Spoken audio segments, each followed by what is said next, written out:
യെഹെസ്കേൽ പ്രവാചകന്റെ പുസ്തകം 46 അധ്യായം. യഹോവയായ കർത്താവ് ഇപ്രകാരം അരുളിച്ചെയ്യുന്നു: അകത്തെ പ്രാകാരത്തിന്റെ കിഴക്കോട്ട് ദർശനമുള്ള ഗോപുരം വേലയുള്ള 6 ദിവസവും അടച്ചിരിക്കണം. ശബത്ത് നാളിലോ അത് തുറന്നിരിക്കണം. അമാവാസി ദിവസത്തിലും അത് തുറന്നിരിക്കണം. എന്നാൽ പ്രഭു പുറത്തുനിന്ന് ആ ഗോപുരത്തിന്റെ പൂമുഖം വഴിയായി കടന്നു ചെന്ന് ഗോപുരത്തിന്റെ മുറിച്ചുവരിനരികെ നിൽക്കണം. പുരോഹിതൻ അവന്റെ ഹോമയാഗവും സമാധാനയാഗവും അർപ്പിക്കുമ്പോൾ അവൻ ഗോപുരത്തിന്റെ ഉമ്മരപ്പടിക്കൽ നമസ്കരിക്കണം. പിന്നെ അവൻ പുറത്തേക്ക് പോകണം. എന്നാൽ ഗോപുരം സന്ധ്യ വരെ അടയ്ക്കാതെ ഇരിക്കണം. ദേശത്തെ ജനം ശബത്തുകളിലും അമാവാസികളിലും ഈ ഗോപുര പ്രവേശനത്തിങ്കൽ യഹോവയുടെ സന്നിധിയിൽ നമസ്കരിക്കണം.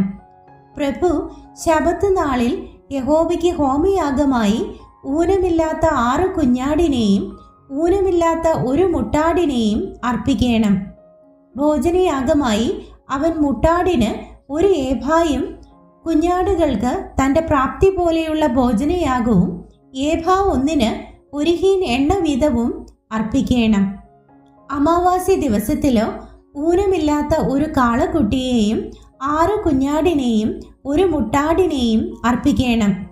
ഇവയും ഊനമില്ലാത്തവ ആയിരിക്കണം.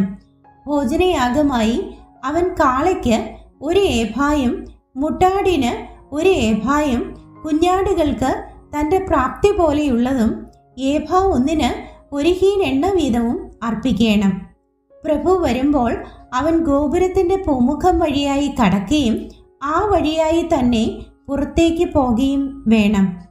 എന്നാൽ ദേശത്തെ ജനം ഉത്സവങ്ങളിൽ യഹോവയുടെ സന്നിധിയിൽ വരുമ്പോൾ വടക്കേ ഗോപുരം വഴിയായി നമസ്കരിപ്പാൻ വരുന്നവൻ തെക്കേ ഗോപുരം വഴിയായി പുറത്തേക്ക് പോകുകയും തെക്കേ ഗോപുരം വഴിയായി വരുന്നവൻ വടക്കേ ഗോപുരം വഴിയായി പുറത്തേക്ക് പോകുകയും വേണം.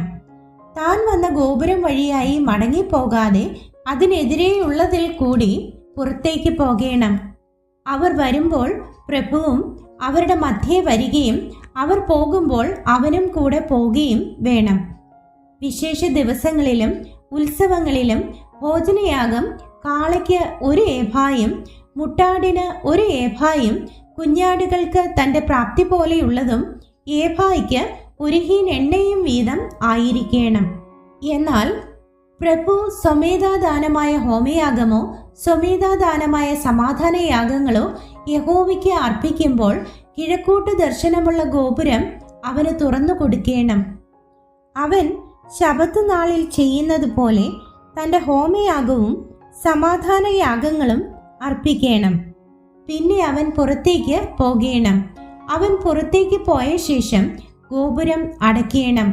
1 വയസ്സ് പ്രായമുള്ളതും ഊനമില്ലാത്തതുമായ 1 കുഞ്ഞാടിനെ നീ ദിനം പ്രതി യഹോവയ്ക്ക് ഹോമയാഗമായി അർപ്പിക്കണം. രാവിലെ തോറും അതിനെ അർപ്പിക്കണം. അതിൻ്റെ ഭോജനയാഗമായി നീ രാവിലെ തോറും ഏഫായിൽ 6-1 നേരിയ മാവ് കുഴക്കേണ്ടതിന് ഹീനിൽ 3-1 എണ്ണയും അർപ്പിക്കണം. അത് ഒരു ശാശ്വത നിയമമായി യഹോവയ്ക്കുള്ള നിരന്തര ഭോജനയാഗം. ഇങ്ങനെ അവർ രാവിലെ തോറും നിരന്തര ഹോമയാഗമായി കുഞ്ഞാടിനെയും ഭോജനയാഗത്തെയും എണ്ണയെയും അർപ്പിക്കണം. യഹോവയായ കർത്താവ് ഇപ്രകാരം അരുളിച്ചെയ്യുന്നു: പ്രഭു തൻ്റെ പുത്രന്മാരിൽ ഒരുത്തന് ഒരു ദാനം കൊടുക്കുന്നുവെങ്കിൽ അത് അവൻ്റെ അവകാശമായി അവൻ്റെ പുത്രന്മാർക്കുള്ളതായിരിക്കണം. അത് അവകാശമായി അവരുടെ കൈവശം ഇരിക്കണം. എന്നാൽ അവൻ തൻ്റെ ദാസന്മാരിൽ ഒരുത്തന് തൻ്റെ അവകാശത്തിൽ നിന്ന് ഒരു ദാനം കൊടുക്കുന്നുവെങ്കിൽ അത് വിടുതൽ ആണ്ടുവരെ അവനുള്ളതായിരിക്കണം. പിന്നത്തേതിൽ അത് പ്രഭുവിന് തിരികെ ചേരണം. അതിൻ്റെ അവകാശം അവൻ്റെ പുത്രന്മാർക്ക് തന്നെ ഇരിക്കണം. പ്രഭു ജനത്തെ അവരുടെ അവകാശത്തിൽ നിന്ന് നീക്കി അവരുടെ അവകാശത്തിൽ ഒന്നും അപഹരിക്കരുത്. എൻ്റെ ജനത്തിൽ ഓരോരുത്തനും താൻ്റെ അവകാശം വിട്ട് ചിന്നിപ്പോകാതെ ഇരിപ്പാൻ അവൻ സ്വന്തം അവകാശത്തിൽ നിന്ന് തന്നെ തൻ്റെ പുത്രന്മാർക്ക് അവകാശം കൊടുക്കണം. പിന്നെ അവൻ ഗോപുരത്തിൻ്റെ പാർശ്വത്തിലുള്ള പ്രവേശനത്തിൽ കൂടി എന്നെ വടക്കോട്ട് ദർശനമുള്ളതായി പുരോഹിതന്മാരുടെ വിശുദ്ധ മണ്ഡപങ്ങളിലേക്ക് കൊണ്ടുചെന്നു. അവിടെ ഞാൻ പടിഞ്ഞാറേ അറ്റത്ത് ഒരു സ്ഥലം കണ്ടു.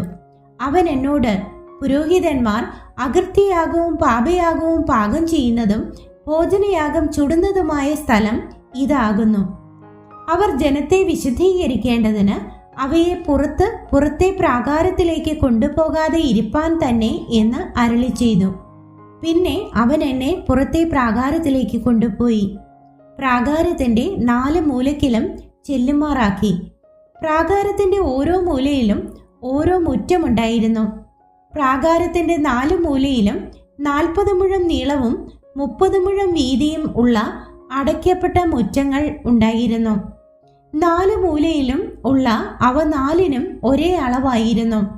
അവയ്ക്ക് 4നും ചുറ്റും ഒരു പന്തി കല്ല് കെട്ടിയിരുന്നു. ഈ കൽനിരകളുടെ കീഴെ ചുറ്റും അടുപ്പുണ്ടാക്കിയിരുന്നു.